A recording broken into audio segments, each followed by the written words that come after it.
So it turns out a lot of people I know personally already know I have a YouTube channel, so I might as well. School had gotten really busy, but now that school is online, well yeah, it's online. Updates within the last 10 months. Also, if you don't know me, here's a little FAQ. Well, I guess nobody asked me questions about myself, but I'm gonna make it up. So I am going into my third year at Cal Poly. I'm not coming back fall quarter in person. I'm gonna be enrolled still, just I won't be in SLO. I'm gonna stay home. This summer I have an internship with a construction company, major civil engineering, age. Oh yeah, my name's Kayla. But I don't think that's very important. No one really cares about me. Like, we're here for the video. That's why you click the video. So today I'm going to be showing you, I don't know what I'm going to name it yet. You can clearly tell that I am pretty new at this. Or I guess not new. I've been doing this since sophomore year of high school, or freshman year of high school, so 6 years.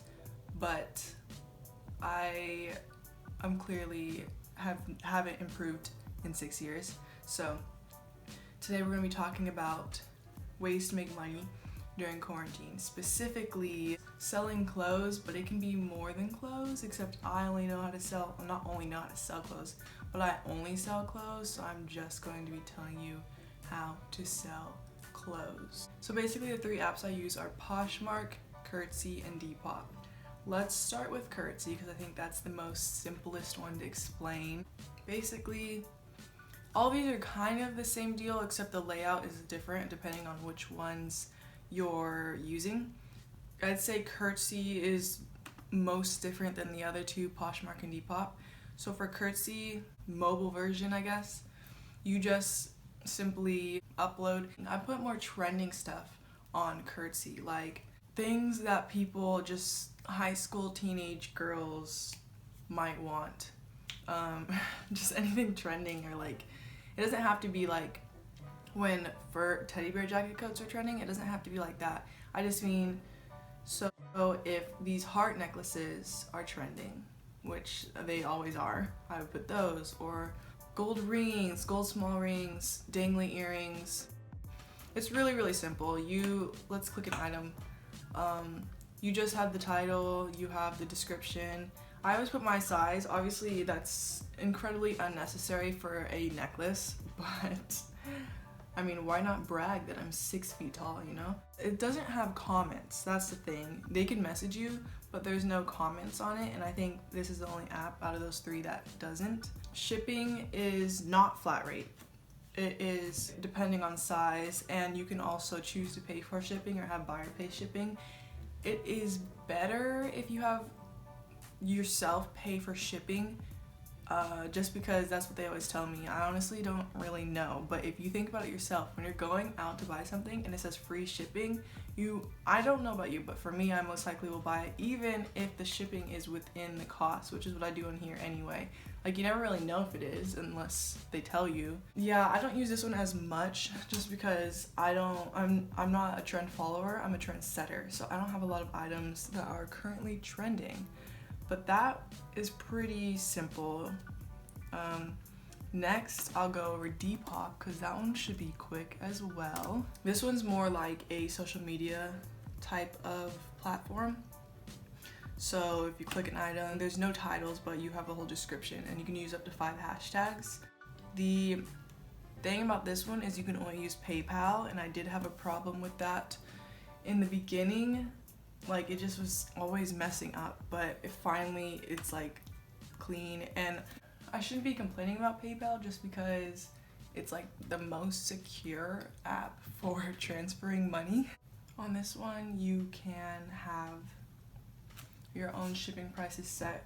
I like those better than flat rate, but you can have your own shipping price set. Comments and likes, it's pretty much like an Instagram. It's best if you try to post not everything all in one day. You spread it out as if you're using your Instagram account. Also, it's really similar to Curtsy. The only difference I'd say is no titles, and you can have comments, and you have to use PayPal.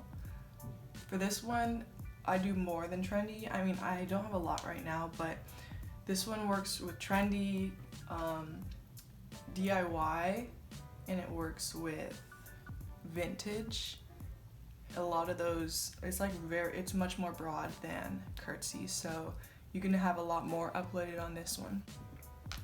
I forgot to mention another app before we get to the Poshmark. It's called ThredUp. This one is not like any of the other ones. I never pay on this one just because I think it's overpriced. They consider themselves a online thrift store, but I never got thrift prices. Every time I'm looking at things, it's just so expensive. Like, it doesn't feel thrift at all. But anyway, the point is not spending money. The point is selling. The way to sell is not the same as the other ones. You have to get a clean out service. I've done this twice. Basically, they send you a bag. You put in all the clothes that you want them to see, and you can either have them just recycle them, or you can have them look at them and possibly sell them. So you put in all the clothes you want in there. You probably would do better with name brands than random brands that nobody's heard of.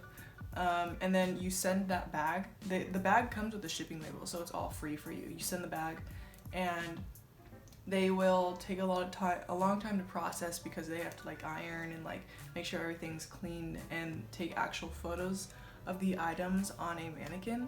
And then the items that they want to sell, they will post. And I think now it is they post it, and if it sells, you get like a low percentage of payout. Originally, the first time I did it, it was they gave me money right away for some items, and then other items were the low payout thing. But I think now it's just the payout. You don't get money ahead of time. It depends how you feel about that one. Like, I don't think you get a lot of money at all from that one. But if you don't care, you just want to get rid of clothes, that would be a good idea, because you're just basically donating it to a thrift store. Or I would suggest someplace like Goodwill, just because their prices are way better for low-income people who are actually shopping at thrift stores the most. That one's really, really simple though. If you don't really care about the money, you can just donate it here, or if you want it just recycled, they can do that too for free. But now onto my favorite app. These apps all have their unique features. For example, on Poshmark, you will see that I have 25,000 followers, whereas on Depop, I had 25. The difference is, I don't even really know what followers even means. The only reason I got that high is because I was trying to become an ambassador. And as you can see with my username, I am Ambassador Kayla. The follower count doesn't necessarily mean you're going to be making like hundreds of thousands of dollars. It's just, I guess you just have a wider outreach, but what's most important is it doesn't matter who's following you or not. You want to get the clothes to the person who's interested. So this has a lot to do with sharing your own items. The way to make money, I can do a separate video strictly on Poshmark, but what's important is sharing your own items and using key words and phrases in your descriptions, as well as having great photos. I can show you the difference. These first 3 photos of my boutique items, brilliant. I had someone take them for me for free. You don't pay hundreds of dollars for actual photos. And then there's normal photos like shoes and whatever, and then there's stock photos, which I also have. And then there's just plain like just hanger type photos that I just was kind of lazy with. But the better the photo, the more likely it will sell. Like hanger photos don't really get you anywhere, even though I have so many.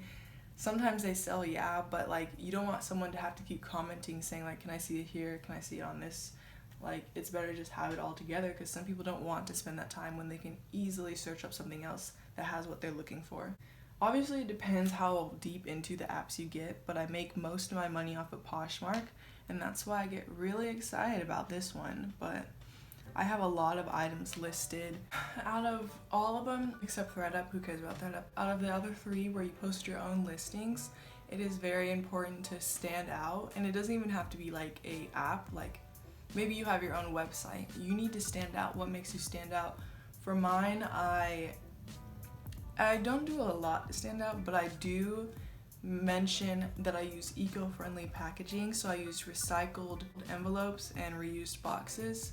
You can also do promotions. People like to see promotions. Like I have the free shipping if you bundle $15 and more on my Poshmark, and I have, I think, a promotion on Depop as well. It is, if you want to make money, you're probably, like, if you want to make a good amount of money, you're gonna have to put some work into it. As anything, money doesn't just come easy. But if you want to just post things, have your notifications on, and never go on, maybe you'll make, I honestly don't know, I've never done that. You might make a good amount of money, not like hundreds, but maybe like $50 in a year, I don't know. These are all simple ways that you don't have to go outside to make this money, and it's like a good side pocket change. If you don't want to put hours and hours into it, it's still a good amount of money you can make. I think I forgot to mention that for Poshmark, I just do everything so broad. It is good to do name brands, but you can also sell non-name brands, so I do everything. They let you sell home items, makeup, kids. I sell men's as well. I feel like if you're not a minimalist, you should go in your closet, grab those things you haven't worn in over a year, and freaking sell them, because someone else is going to make use of it. Your closet is full, you can use the money, you know, everyone's losing their jobs, so might as well sell your clothes. And I don't know why, but I feel like it's got people buying my stuff more. Like, I looked at my yearly report and it's already doing better, and I feel like I'm spending less time this year than I did last summer, so we'll see what happens by the end of the summer. But those are a few good ideas. I think I'm going to do a part 2 to this video, because this one was specific to just selling clothes and I have other ideas. So I think it's important to let you know on how you can make side money. I already forgot the name of this video. In this order, make sure to subscribe, then like, and then comment whatever you want, unless it's hate, because I'm sensitive. And then you can also turn on notifications if you want as well. But I will pop up on your feed if you subscribe. So if you're not into notifications, just subscribe. You'll see me anyway. Until next video, have a good day.